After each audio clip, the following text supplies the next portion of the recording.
Ang birheng patron naming mga call center agents nagdiriwang ngayong taon ng centenary or ika-100-year anniversary ng pontifical coronation.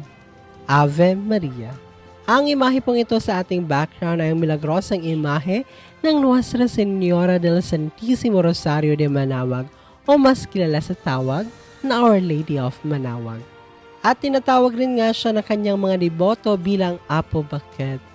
At ito nga ang ikatlong imahe ng mahal na birhen sa Pilipinas na nakatanggap ng pontifical coronation dahil ang pinakauna ay ang imahe ng Nuestra Señora del Santísimo Rosario La Naval de Manila at ang pangalawa ay ang Nuestra Señora de Peña Francia de Naga.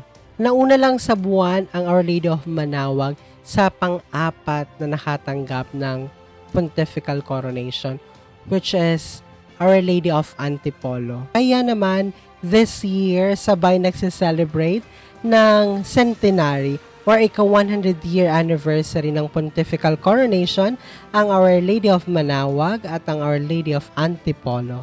Habang dito sa Bicol, meron kaming tres coronadas. Ang Nuestra Señora de Peña Francia de Naga, ang Nuestra Señora de Candelaria de Paracale, at ang Nuestra Señora del Pilar de Libmanan. Nakilala ko nga ang Our Lady of Manawag dahil doon sa movie ni Jody Santa Maria. Kaya ini-encourage ko kayo na panoorin nyo rin yung movie na yon. Napakaganda. Mapapanood nyo yun doon sa YT. Search nyo lang Birhen ng Manawag movie. At nagkaroon din nga ako ng pagkakataon na makabisita doon sa kanyang basilika nung nagkaroon kami ng parish pilgrimage.